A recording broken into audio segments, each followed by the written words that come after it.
Балалар, енді тақырыпты ашу үшін біз мына адасқан әріптерді табуымыз керек. Ол үшін де мына жерде адасқан әріптер бар, соны орында қоямыз. Сол кезде бүгінгі тақырыбымыз шығу керек. Кім келеді? Тақтаға кім келеді? Алихан келеді. Бірінші әріпті біліп отырсың. Қандай әріп бірінші?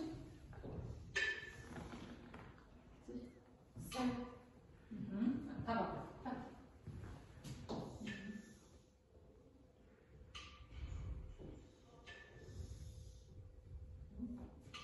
Saat. Жақсы, әрі қарай. Келе ғой. Айша келе ғой.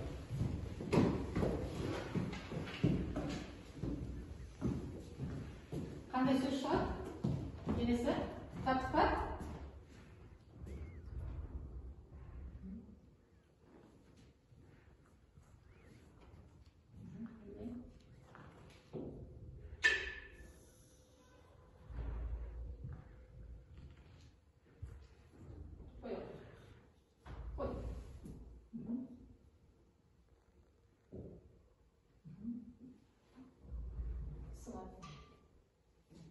Келесі.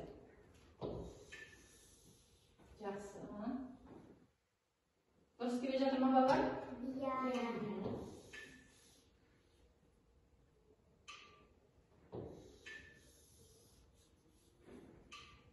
Жақсы, тамаша. Тамаша. Ендеше тақырыбымыз қандай екен балалар? Бүгінгі тақырыбымыз бәріміз бірге Зат есім. Жақсы, бүгінгі тақырыбымыз зат есім екен.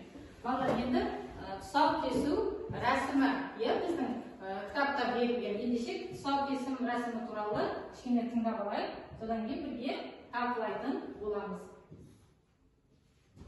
Тұсаукесер қазақтың көне дәстүрлерінің бірі. Ол бүгінгі күнге дейін сақталып келеді.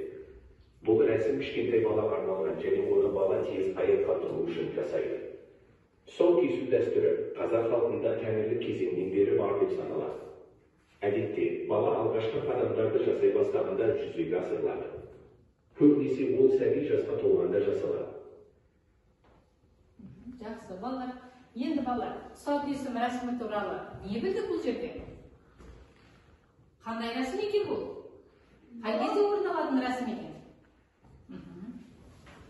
Жәлел, айта ғой. Бұл баланың жүрген кезінде жасалатын рәсім. Көбінесе бұл Қай кезде орындалады бұл? Қай кезде орындалады екен? Бала аяғын басқанда.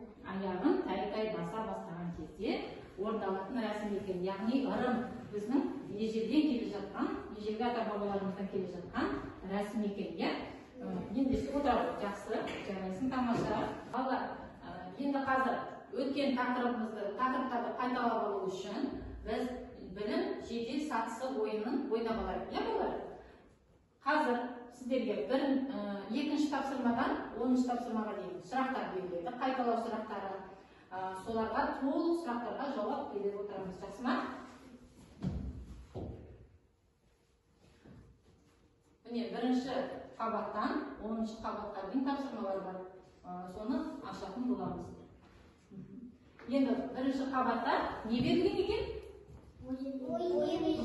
Яғни ойын ережесі. Құрметті ойынға қатысушылар, әр қабатта сұрақтар берілген. Осы сұрақтарға жауап бере отырып, жеделсаты арқылы келесі қабатқа шыға аласыздар. Ал сіздерге сәттілік тілеймін. Бірінші қабат. Зат есім дегеніміз не және оның қандай сұрақтары бар? Адина. Орныңызда тұрып жауап береміз. Зат есім деген нелер, кім-кімдер сұрақтарына жауап беретін сөздер. Заттың несін білдіреді ол? Заттың атын білдіреді. Заттың атын білдіреді. Тамаша, қане қол баштаймыз. Дұрыс тапты ма бала? Иә. Тамаша. Келесі сұрақ. Жауабын тыңдаймыз. Заттың атын білдіретін сөздерді зат есім дейміз. Олардың сұрақтары кім, кімдер, нелер екен.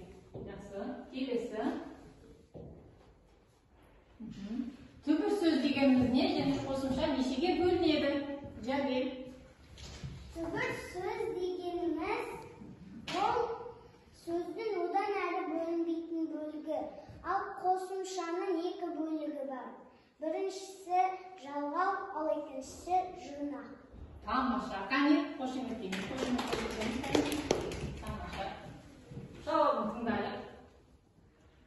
Сөздің одан әрі бөлінбейтін мағыналы бөлігін жәнегі түбір сөз дейді екенбіз, иә? Қосымша жұрнақ және жалғау болып екіге бөлінеді екен. Тамаша, дұрыс таптық. Келесі сұрағымызды тыңдаймыз. Антоним дегеніміз не? Біз бастап және мысал келтіреміз. Антоним дегеніміз олар қарама-қарсы сөздер. Мысалы, қымбат, арзан. Тамаша, жарайсың. Қане, қошемет қосылғы. Жарайсың. Келесі. Тілімізге мағынасы қарама-қарсы сөздерді антоним дейміз. Мысалы, қара, арзан, қымбат деп. Жақсы. Балалар, сіздерге мынандай карточкалар беремін. Осы карточкаларда сөздер бар. Бүгінгі тақырыпқа байланысты сөздер бар. Сол сөздерді не істейміз? Қарындашпен ішіне белгілеп қоямыз. Қандай сөз шықты? Бұл жерде әріптер бірінен кейін бірі әріптер берілген. Бірақ сөзді ішінен анықтауымыз керек қарындашпен сызу арқылы, дөңгелектеу арқылы. Қарындашпен дөңгелектеу қоямыз.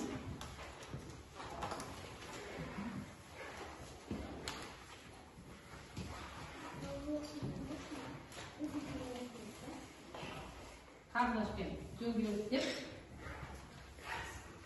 таба қоямыз. Сөздер табамыз.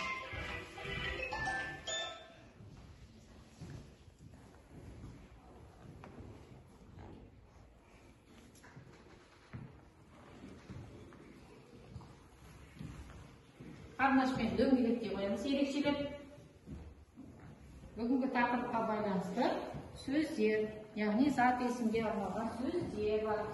Сол сөздерді ерекшелеп қоямыз. Қарындашпен дөңгелектеп арқылы. Және дайын екен сөздерді оқи қой. Қандай сөздерді сен ішінен таптың?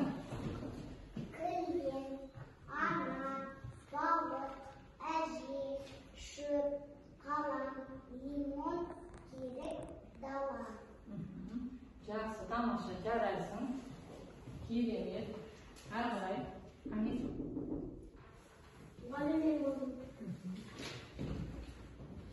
Сурет, қыз, ана, жу, айна, бала, дуат, кітап, жылқы, ауа, тау. Тамаша, жарайсың. Жақсы, отырамын.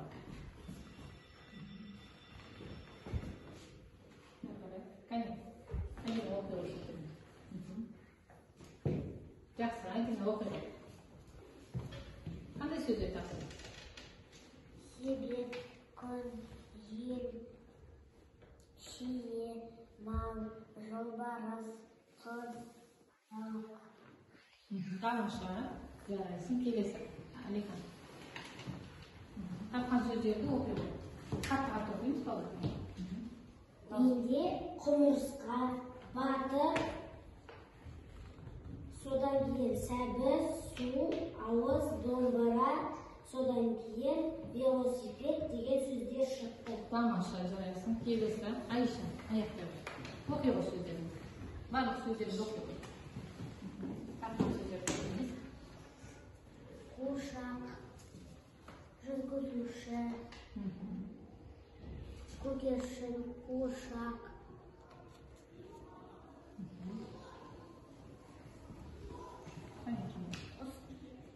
ұста, ұш, ананас. Тамаша. Соответственно, сұрақтар бар еді балалар? Жақсы. Осы сұрақтарға жауап беретін қазір сөздер, суреттер беремін. Сол суреттерді мына жәнегі орындарға, бос орындарға орналастырасыңдар. Жақсы ма? Келесі. Топпен орындаймыз балалар. Топпен орындай қоямыз. Сіздерге. Мен деген сұрақтар.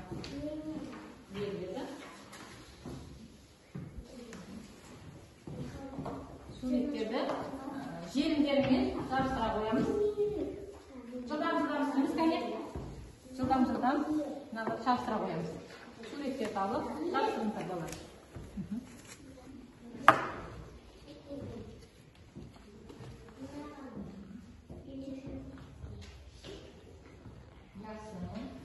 Сен екі жақтан. Тамаша. Тамаша, жарайсыңдар. Барлығын дұрыс таптыңдар. Қане, өз-өзіңізге қандай белгі бас бармақ әдісі арқылы көрсете қойыңыздар, қане. Қандай белгі бас бармақ әдісі арқылы өз-өзіңізді бағалай қойыңдар. Тамаша. Футбол ойынын жақсы көресіңдер ме сіздер? Иә. Ендеше, қазір мына жерге сөздер берілген, кезек шығып, әр топтан бір оқушыдан шығады. Жақсы ма кезектеп? Содан кейін мына сөздерді жаңағы футбол қақпасына жаңағы жабыстырамыз. Жақсы ма? Алып келдік. Мына жақтан ізбасар, жәлей. Шамыз. Сөздерді алып, магниттен жабыстыра қоямыз. Бірінші сұрақ қоямыз. Жәлей, сөзіңді алдың. Сұрақ қоя қой. Кімдер әншілер? Кімдер әншілер? Тамаша. Кімдер інілер? Отыра қой, жәлей. Келесі Аиша. Кімдер інілер? Кімдер інілер? Тамаша, жақсы. Келесі Аиша, келесі сөзді аламыз. Оқимыз. Топтар. Сұрақ қоямыз. Нелер топтар? Нелер топтар? Тамаша. Келесі Нұриса, шығар, мына жақтан Алихан, шағымыз жақсы еді. Вальматина шықпар. Бір-бір. Жақсы. Ала қойыңдар. Кім? Серік. Кім? Серік. Тамаша. Кім? Ата. Кім? Ата. Тамаша. Иттер. Нелер иттер? Иттер. Нелер иттер? Жақсы. Тамаша балалар, жарайсыңдар. Қане, өз-өздеріңді бағалай қойыңдар. Алдарындағы смайликтер арқылы бағалай қоямыз.